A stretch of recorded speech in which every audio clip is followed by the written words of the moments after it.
queridos amigos e amigas.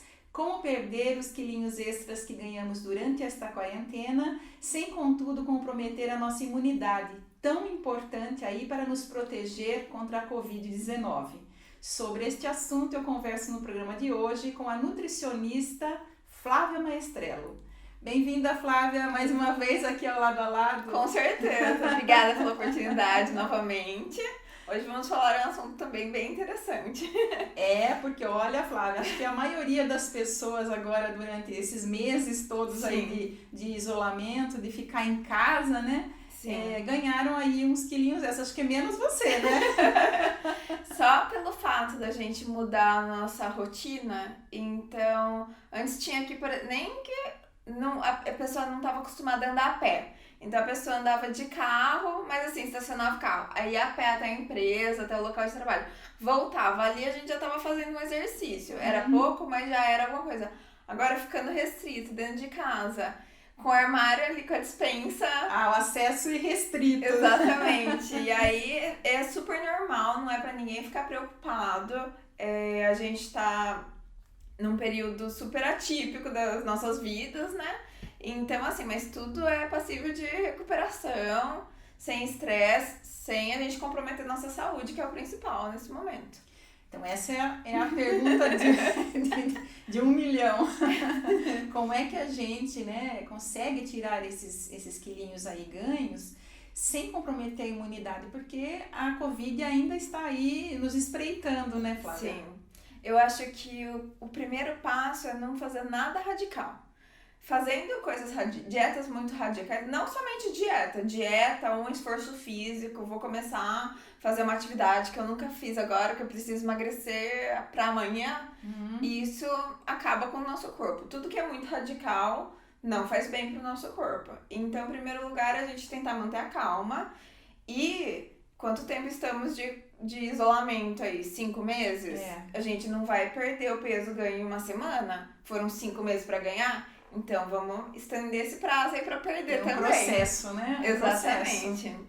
Exatamente. E acho que a constância é o principal. Não adianta fazer um negócio um mês e aí no mês seguinte não quero fazer mais porque cansei. Então, toda restrição ou qualquer coisa muito radical, a gente não consegue manter a longo prazo.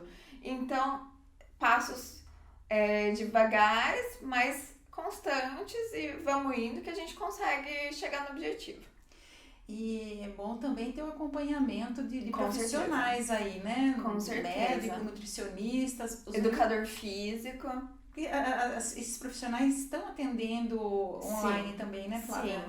Sim. Médicos acho que estão presenciais, mas estão espaçando bem os pacientes. Agora, nutricionista tem um monte que está atendendo online.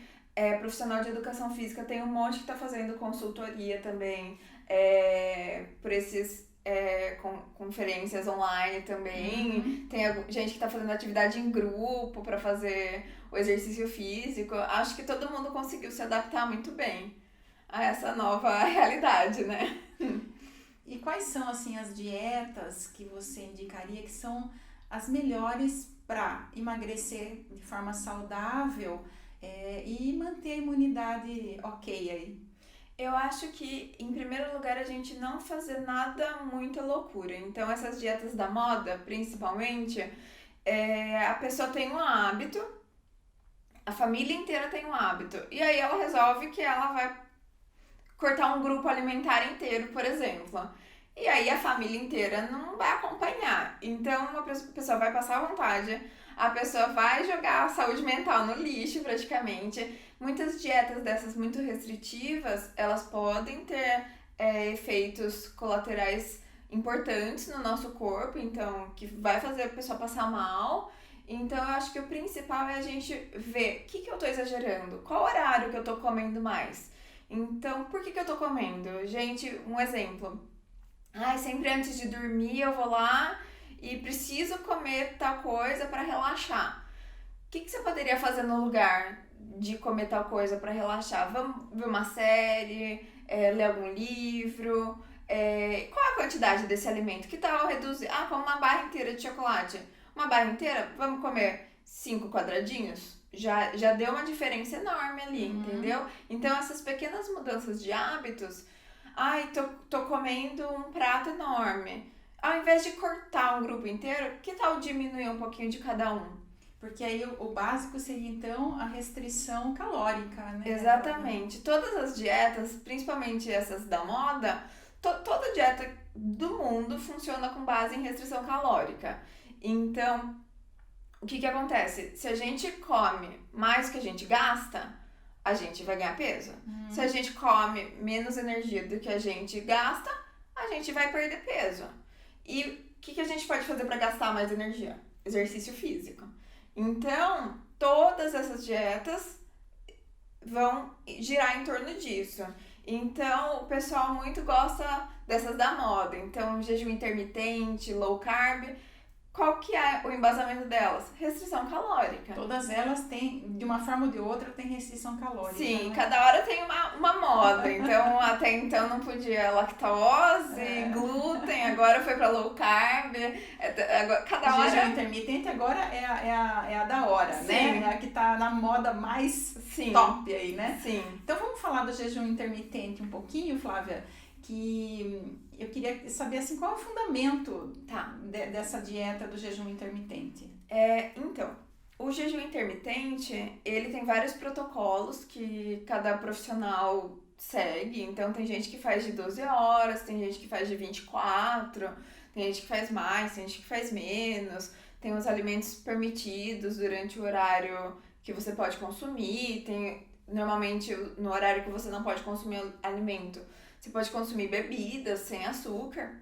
E o fundamento dele é que ele meio que renova o nosso corpo. Teve uns estudos que saíram do Nobel de Química, que ele descobriu que a célula ela entra em autofagia e se você está em jejum. Então, assim, não tá claro até agora.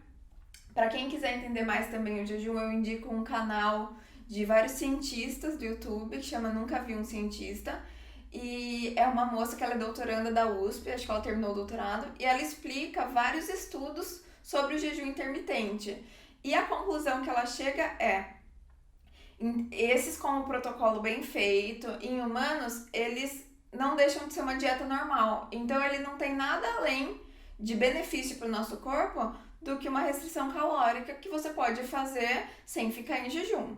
Porque você só restringe o tempo que você pode comer. Você pode comer. Exatamente. Então, o jejum intermitente ele seria interessante para aquela pessoa que não come o dia inteiro. Então, quem acorda sem fome e só almoça e toma um café da tarde bem completo, claro, seria interessante, seria uma estratégia boa. A pessoa não vai ficar com fome. Agora, aquela pessoa que está acostumada a comer de 3 em 3 horas e ela passa mal se ela não comer de 3 em 3 horas, não é adequado fazer o jejum, porque você enlouquece, você vai ficar com fome. E, inclusive, corre risco de ter uma compulsão alimentar, porque você tá em jejum ali, o seu corpo tá pedindo comida, você tá com fome, e aí você fala assim, ok, chegou no horário, agora eu vou comer. Você não vai comer a quantidade que você comeria, você vai comer muito mais, porque você está com muita fome. Exatamente. Então, para essas pessoas não são indicados. E também para diabético, de jeito nenhum é indicado passar um bom tempo em jejum, principalmente porque tem os que tomam hipoglicemia antes via oral. E aí você pode ter uma hipoglicemia, e a hipoglicemia pode levar até a morte. Então, de jeito nenhum, jejum para diabético. Gestante, lactante também não. Também não é interessante, exatamente. E Flávia, nos períodos de jejum, a pessoa pode tomar água, café e chá sem açúcar. Exatamente. E nas ditas janelas de alimentação também não pode se empanturrar, né? Exatamente. É você comer uma quantidade que sacie seu corpo. E também você tem que fazer uma refeição completa. Então, porque a gente só não precisa só de carboidrato, proteína, a gente precisa de vitamina e mineral também. Então, é sempre importante fazer uma refeição completa. E aí, acho que nesse caso, a gente também entra pra falar do low carb. Low carb. Que é uma restrição... Que é outra dieta da moda, Que é outra né? dieta da moda, muito famosa também. Que você restringe o consumo de carboidrato.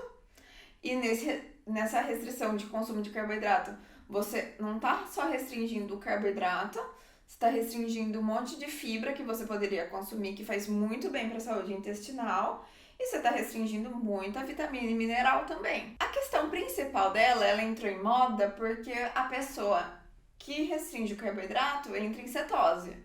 Em cetose, O que é cetose?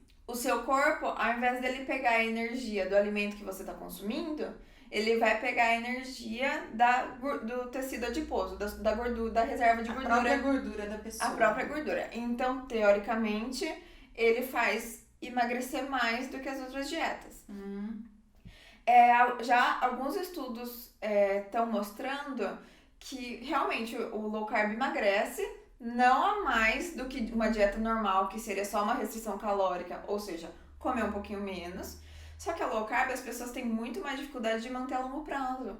Porque agora a gente não tá fazendo isso, mas vai sair para um jantar com os amigos, vai numa festa, você não vai conseguir comer quase nada que tá ali, e a pessoa começa a ter que levar marmita pra tudo quanto é lugar. A vida social quase que acaba, né? Muitas pessoas param de sair porque não querem passar. Não dá pra comer uma pizza com os amigos. Não, exatamente. E outra questão, o carboidrato, a glicose, é energia primária do nosso cérebro. Se a gente deixa de comer o carboidrato, o nosso corpo, ele começa a enlouquecer. Então, tem muita gente que começa a ficar com muito efeito colateral. Então, a pessoa fica com fome o tempo inteiro, mesmo comendo proteína e gordura, a pessoa continua com fome. Então, o estômago tá cheio, mas você não tá com aquela sensação plena. A pessoa pode ficar com mau hálito, que o carboidrato, ele atua. Quando você tá em cetose, você fica com hálito cetônico, que é um hálito que normalmente diabético tem, que inclusive lembra acetona.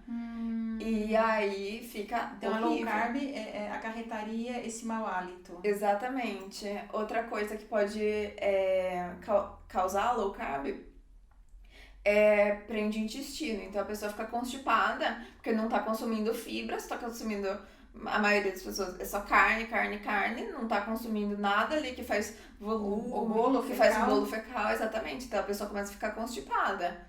E aí, assim, tem aquela expressão que a pessoa é enfesada, né? Não tem uma razão essa expressão. Então, assim, a pessoa vai ficar mal-humorada, o corpo tá com fome, a pessoa tá com mau hálito, a pessoa não vai ao banheiro. Não vai ao banheiro, exatamente. Então, assim, eu normalmente não indico low carb. Uma estratégia que talvez seja interessante é a pessoa reduzir um pouquinho o consumo de carboidrato e aumentar um pouquinho o consumo de proteína. Ela consegue se manter saciada mais tempo. Um exemplo. Sem excluir, né, um alimento. Um exemplo, você acaba de comer macarrão. Você acabou de comer macarrão, você tá... Macarrão até aqui. Aí passa um tempinho, você tá com fome de novo. Então o carboidrato normalmente ele causa isso. Ele dá aquela sensação que você tá super cheio, não é nem satisfeito, é cheio. E aí passa um tempo e você fica com fome. Se você tira um pouquinho o carboidrato, aumenta um pouquinho a proteína, então você consegue se manter saciado por mais tempo. Por que o carboidrato dá essa sensação de tanta saciedade no começo e depois... É questão do esvaziamento gástrico mesmo, o tempo. Então, o carboidrato, ele é digerido mais facilmente. A proteína menos e a gordura menos ainda. Então, vamos supor, comi um prato super gorduroso. Almoço de domingo. Às vezes, chega no final do dia, você não tá com fome ainda. Porque a gordura, ela demora muito mais pra ser digerida. E o carboidrato é mais rápido, a proteína é intermediária e a gordura menos ainda. A gordura demora mais. Só que a gordura é muito calórica, e muito calórica mesmo. Então, por isso que o ideal é também não exagerar na gordura. Então, põe um fiozinho de azeite, ele pode inclusive ajudar você a se manter mais saciado por mais tempo. Mas não é interessante, sabe aquele pessoal que... de azeite? Não é legal também. Mas também não é legal tirar toda a gordura, né, Flávia? Não. Porque existem estudos que comprovam que o corpo precisa de uma certa... A gordura, lipídio é precursor de muitos hormônios nossos, então gordura... Nenhum grupo alimentar é interessante a gente excluir. Isso em casos de pessoas normais. Agora, tem algumas doenças que é bom a gente excluir. Um exemplo é pancreatite. Deu pancreatite, o protocolo é excluir carboidrato. Você vai ficar, acho que 4 dias, se eu não me engano, sem comer carboidrato pro pâncreas recuperar e aí vai. Então, assim, casos e casos. Patologia. Agora, uma pessoa saudável não tem como excluir nenhum grupo alimentar. Todos os grupos alimentares são importantes. Exatamente. E tem também, Flávia, uma dieta que chama paleolítica, que também é bem falada aí. Sim. Conta pra gente o que é essa dieta paleolítica. Essa dieta, o pessoal que defende ela, fala que os nossos ancestrais só comiam carne, basicamente, de caça. E então eles permitem que a gente coma isso. Então exclui, que estávamos falando agora sobre as exclusões, esse também exclui um monte de grupo alimentar. Então, fruta você não pode comer, grão você não pode comer, porque não era o da época, mais ou menos isso.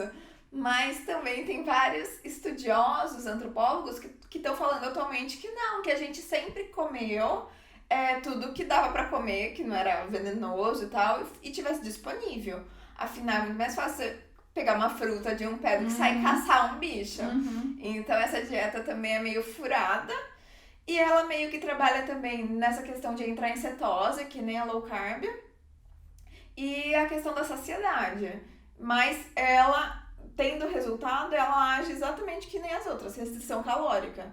Você tá consumindo um negócio que te deixa mais saciado, ou seja, você vai acabar consumindo menos caloria, você vai acabar emagrecendo.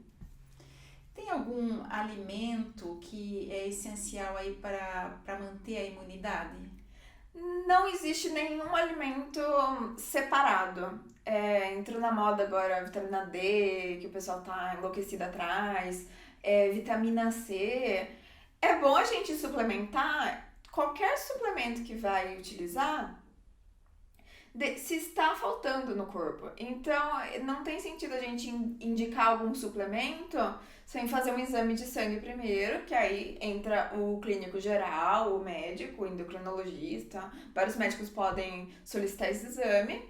E aí faz o hemograma e vê o que está faltando.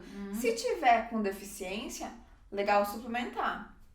Se não tiver, não tem sentido. Nosso corpo é muito inteligente. Então, não precisa. E nenhum alimento separado vai aumentar a imunidade. O que é importante, que eu falo assim, fruta até dá pra deixar de comer, quem não gosta de fruta. Agora, vegetal não tem jeito, porque assim, a maioria de vitamina, mineral, tá tudo nos vegetais. Então, pra quem gosta de salada, esse é um prato cheio. Pra quem não gosta, tem os legumes cozidos, né? Uma alternativa que nutricionistas materno-infantis usam é assim, o bebê em introdução alimentar, ele tem que experimentar o alimento de até 15 maneiras.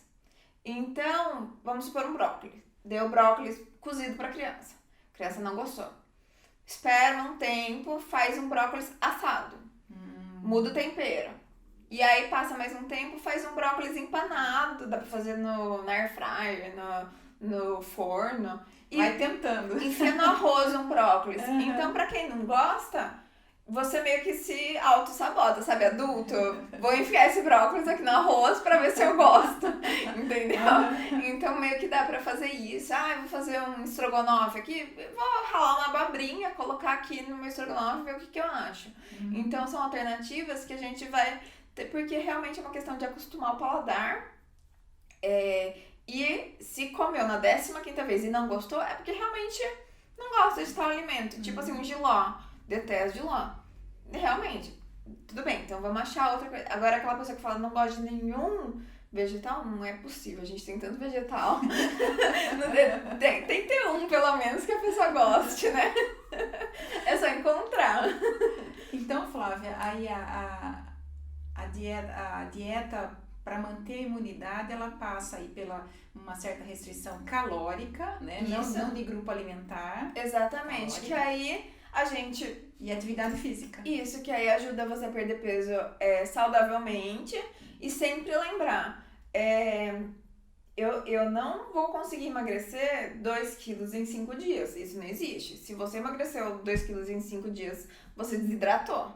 Quanto é razoável emagrecer em uma semana, a primeira semana, por exemplo? Eu prefiro falar por mês. Mês dá pra emagrecer 3 quilos, 5 quilos. Isso tudo depende do seu peso inicial e o peso que você deve chegar.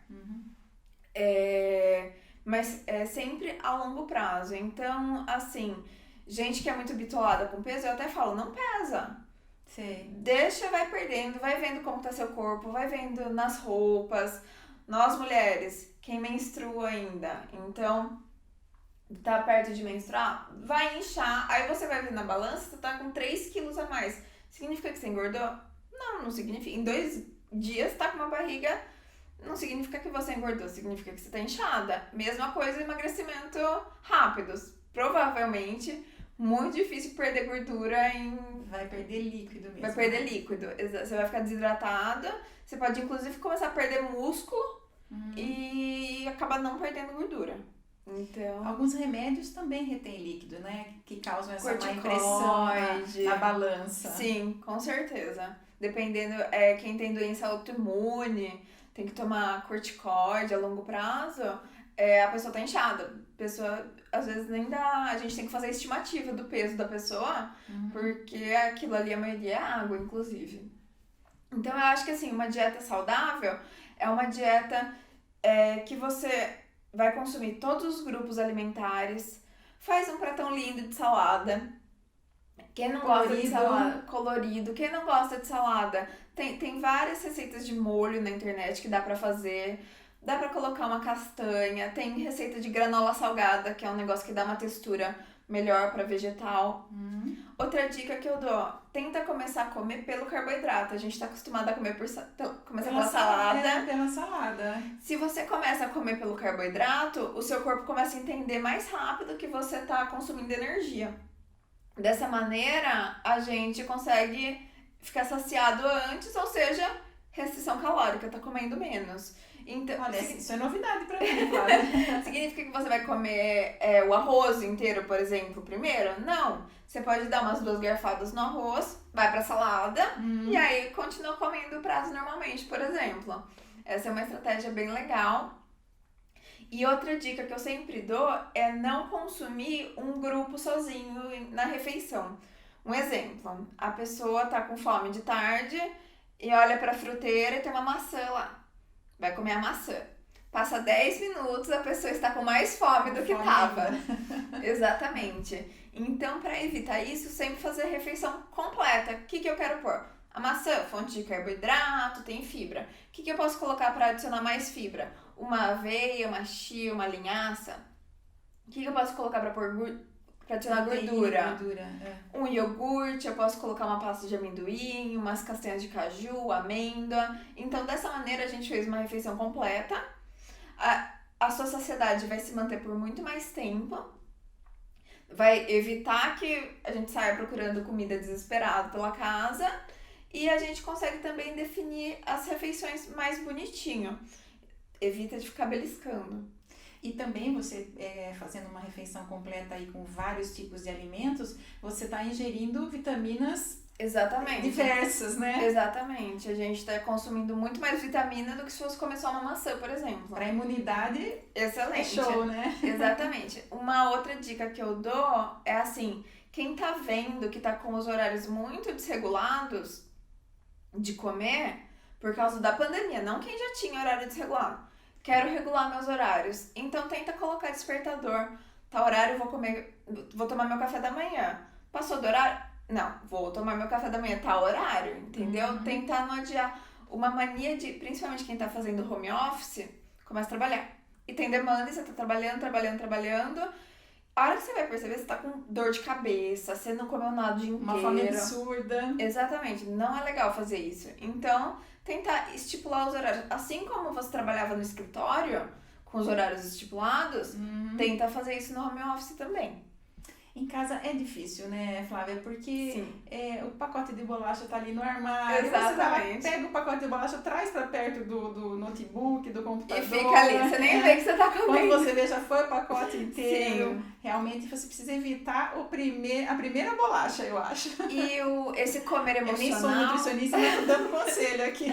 eu acho que esse comer emocional tá muito ligado a essa situação que a gente tá vivendo, É né? verdade. Então, a gente não come só pela necessidade de fome, necessidade de energia, de nutriente. É ansiedade, né? A gente come por o corpo ali, você tá estressado, você tá ansioso. O que é fácil fazer para dar uma distração? É fácil, vou sair fazer uma caminhada? Nesse momento nem estamos podendo, mas assim, sair fazer uma caminhada? Não, é mais fácil a gente ir na cozinha e comer alguma coisa que ali a gente tem a recompensa Abrir a imediata. geladeira. Exatamente. Então, se você perceber que você tá fazendo isso, tá comendo por emocional, antes de começar a comer, pensa, por que eu vou comer?